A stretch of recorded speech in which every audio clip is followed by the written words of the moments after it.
ದೊಡ್ಡಬಳ್ಳಾಪುರ ಭಾಗದಲ್ಲಿ ಹೈನುಗಾರಿಕೆ ಮೇಲೆ ಹೆಚ್ಚು ಮಂದಿ ಅವಲಂಬಿತರಾಗಿದ್ದು, ಬರದ ಬಗ್ಗೆ ತಾಲೂಕು ಆಡಳಿತ ಸಂಪೂರ್ಣ ಸಜ್ಜಾಗಿದೆ ಎಂದು ಶಾಸಕ ಧೀರಜ್ ಮುನಿರಾಜು ತಿಳಿಸಿದರು.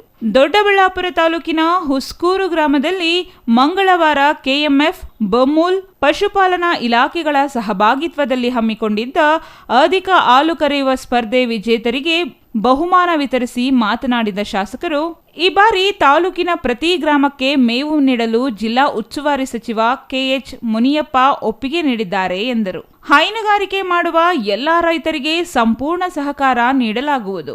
ಹೈನುಗಾರಿಕೆ ಗ್ರಾಮೀಣ ಭಾಗದ ಸಣ್ಣ ರೈತರು ಮತ್ತು ಮಹಿಳೆಯರಿಗೆ ಜೀವನೋಪಾಯವಾಗಿದೆ ಎಂದರು.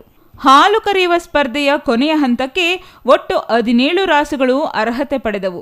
ಇದರಲ್ಲಿ ಹುಸ್ಕೂರು ಗ್ರಾಮದ ಗಜೇಂದ್ರ ಎಂಬುವವರ ಹಸು 40.10 ಕೆಜಿ ಹಾಲು ಕರೆಯುವ ಮೂಲಕ ಪ್ರಥಮ ಸ್ಥಾನ ಪಡೆದರು.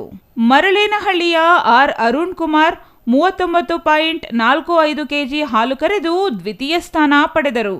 ಮೂರನೇ ಸ್ಥಾನ ಪಡೆದ ಹುಸ್ಕೂರು ಗ್ರಾಮದ ಪಿಳ್ಳಣ್ಣ 35.7 ಕೆಜಿ ಹಾಲು ಕರೆದರು. ಕಾರ್ಯಕ್ರಮ ಕುರಿತು ಮಾತನಾಡಿದ ಕೆಎಂಎಫ್ ನಿರ್ದೇಶಕ ಬಿಸಿ ಆನಂದ್ ಕುಮಾರ್, ರೈತರ ಸಮಸ್ಯೆ ಕೇಳಿ ಬಗೆಹರಿಸುವ ಶಕ್ತಿ ಕೆಎಂಎಫ್ ಮುಖ್ಯ ವ್ಯವಸ್ಥಾಪಕ ನಿರ್ದೇಶಕರಿಗೆ ಇದೆ. ಸಮಸ್ಯೆ ಕೇಳಿ ರೈತರ ನೆರವಿಗೆ ಧಾವಿಸಿ, ಇದಕ್ಕಾಗಿಯೇ ನಿಮ್ಮನ್ನು ಇಲ್ಲಿಗೆ ಕರೆಸಿದ್ದೇವೆ. ಕನಿಷ್ಠ ರೈತರ ಪರ ನಿಲ್ಲಬೇಕು ಎಂದು ಆಗ್ರಹಿಸಿದರು.